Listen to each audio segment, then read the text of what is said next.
Indonesia genjot anggaran untuk modernisasi Angkatan Laut. Media asing sebut efek dari khawatir tentang Cina.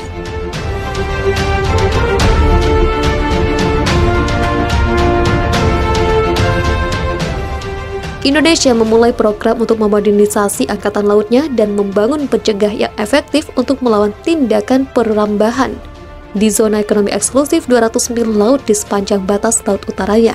Dilansir lingkar Kediri Pikiran Rakyat dari laman Defense View, Menteri Koordinator Bidang Kemaritiman dan Investasi Luhut Panjaitan telah menekankan perlunya membangun kekuatan tempur permukaan lintas samudra untuk melindungi sumber daya perikanan negara di Laut Natuna Utara. Menyusul insiden kapal survei Cina yang dikawal 2 kapal penjaga pantai bersenjata yang diduga memasuki perairan Indonesia, sebab terlihat mengganggu kegiatan eksplorasi gas pada tahun 2021, Jakarta lebih mengkhawatirkan potensi ancaman negara yang mungkin terjadi selanjutnya. Diketahui Indonesia memiliki 2 fregat kelas Sigma yang diproduksi secara lokal dan 5 fregat kelas Vance Beijing. Dibangun pada tahun 60-an, tetapi jangkauannya sangat terbatas dari 6.000 hingga 9.000 km. Armada inti Angkatan Laut terdiri dari 24 korvet, termasuk 14 yang diperoleh dari Angkatan Laut Jerman pada tahun 1993 dan akan segera pensiun.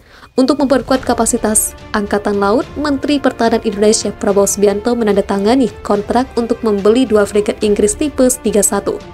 Dengan harapan akan dibangun di pabrik Surabaya milik galangan kapal milik negara PT PAL, Indonesia menandatangani kontrak untuk membeli 6 multi baru, fregat frame, dan 2 fregat ringan kelas Mastrel yang ditingkatkan dari Italia.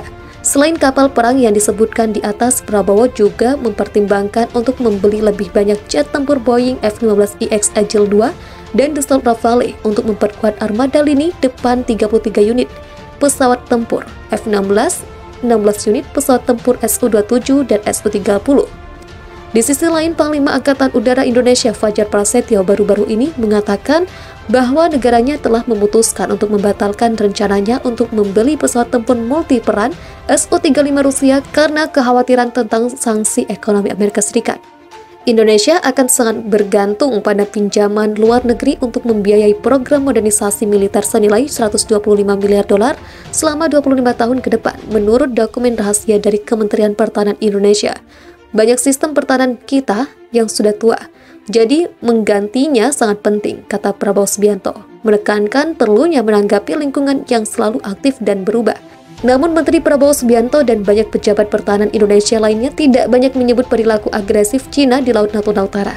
Menurut pengamat maritim, Cina tampaknya telah melakukan sedikit aktivitas militer di Laut Cina Selatan dalam 2 bulan terakhir. Tetapi pengiriman kapal induk kelas Nimitz USS Carl Vinson dan kapal serbu amfibi kelas Wasp Essex oleh Amerika Serikat dan kapal mengawal ke bagian selatan Laut Cina Selatan pada 12 Januari dapat membuat marah Beijing dan mengambil tindakan pembalasan. Muhammad Haripin, peneliti di Pusat Kajian Politik Akademi Ilmu Pengetahuan Indonesia, mengatakan salah satu alasan Indonesia melangkah untuk membeli perangkat keras militer adalah kekhawatiran tentang agresi Cina yang berkembang di kawasan Laut Timur. Demikian tantangan maritim dari Cina dan persaingan kekuatan besar di Asia Tenggara mau tidak mau akan mengharuskan Indonesia untuk lebih memodernisasi angkatan lautnya di tahun-tahun mendatang. Baru-baru ini ada kabar baik dari ranah pertahanan Indonesia perihal penambahan armada kapal perang. Pasalnya, TNI AL dikabarkan akan segera menerima hibah 3 kapal perang dari pemerintah Korea Selatan. Dilansir lingkar Kediri Pikiran Rakyat dalam laman Antara, 3 kapal perang yang dihibahkan sendiri adalah jenis korvet. Kabar ini diketahui saat Kepala Staf Angkatan Laut Kasar Laksamana TNI Yudo Margono melaksanakan pertemuan secara daring dengan Kasal Korea Selatan Laksamana Kim Jong-soo di Mabesal Cilangkap, Jakarta Timur pada Rabu. Saya berterima kasih dan mengapresiasi atas perhatian Korea yang berencana untuk menghibahkan 3 kapal perang korvetnya untuk memperkuat TNI AL yang merupakan satuan kapal khusus dari Korea, kata Yudo Margono.